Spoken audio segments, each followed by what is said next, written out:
Nagbangayan ng minorya at mayorya sa plenaryo ng Senado kahapon ang pinagtalunan ng mosyong payagan ang online participation at voting sa mga sesyon. Live mula sa Maynila, nangungun sa balita si mobile journalist Mermon Reyes. Mermon, nag-walkout nga ang mga taga-minorya at nakita natin ito. Ano bang nangyari bago yan? Gigiit ng minority senators na halatang minamadali raw ng mayorya ang pag-amyenda sa rules ng Senado, partikular tungkol doon sa pagpayag sa online voting o partisipasyon sa mga sesyon. Noong May 11 kasi, araw na nagpakita rin sa Senado si Senator Bato de la Rosa, naghain ng motion tungkol dyan si Senator Rodante Marcoleta. At kahapon naman sa sesyon, nais ng mayorya na pagdesisyonan na raw yung motion kahit na nirefer na ito sa Senate Committee on Rules noong May 11. Ang problema lang kasi hindi pa napupunan ang komite matapos yung kudeta sa Senado. Ang giit naman ni Senate President Alan Peter Cayetano, maaari naman daw pagpasyahan ang isang motion sa plenaryo dahil mas mataas ito sa komite. Pero yan ang hindi nagustuhan ng minority bloc. At anila tila may railroading daw o pagmamadali sa parte ng mayorya na maipasa ang motion. Para rin sa minorya, maituturing na rin daw na bago ang motion yung motion ni Senator Marcoleta. At base sa rules kasi ng Senado, kinakailangan ng isang araw na notice para sa motion na may kinalaman sa pag-aamyenda sa rules ng Senado. Gigi. At Mermon, ano ang implication o epekto ng pag-walkout ng mga taga-minorya?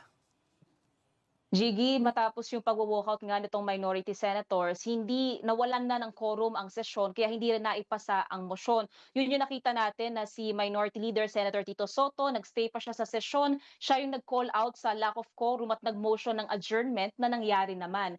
Ngayon, pakinggan naman natin ang pahayag ng ilan sa mga minority senators na hinabol natin nung sila ay nag-walkout sa Senado. Kasi mali yung gagawin nilang pagboto eh. Mali batay sa mga rules, mali yung proseso. Wala pa ng debate sa substance. And hindi nga tayo umabot sa pag-debate sa substantive kasi hindi nila sinusunod yung sariling rules. Teleconference, ginagawa lang yan kung may pandemya. Wala Yes. yung pandemya ngayon. Walang national Natin emergency. babaguhin. At Mermon, pagkatapos nitong pag-walkout, yung mga ilang reaksyon na nakuha mo ay may bago bang pahayag ang mga taga-minorya? Gigi, para kay Senator Ping Lacson, ipinakita lang daw nila na pwede silang manalo kahit na liyamado sa numero ang mayorya. Kasi ang kakampi naman na raw nila mismo ay yung rules ng Senado. Git naman ni Senator Raffy Tulfo, nakakainsulto raw ang pagmamadaling baguhin ang Senate rules para raw mabigyan ng espesyal na pagtrato si Senator Bato de la Rosa. Gigi. Yung mga taga-majority ay may bagong reaksyon din ba? Gigi, si Senator Rodante Marcoleta, binanatan niya yung minorya. Ang sabi niya, makaluma raw ang hindi nila pagpayag doon sa online voting or participation. Pumalag naman si Senator Amy Marcos sa sinasabi ng minorya na gusto raw nilang amyendahan ng rules dahil may ilan silang majority senators na kasamahan na makukulong. Pakinggan natin ang pahayag ni Senator Marcoleta at Senadora Amy Marcos. Isipin mo kahit na mapupulay, biglang may tumakbo agad. Bakit parang napaka-special sa inyo? Parang bakit takot na takot ka ba kayo na i-amend natin ito? Ayaw ba ninyong i-take advantage ng modern technology?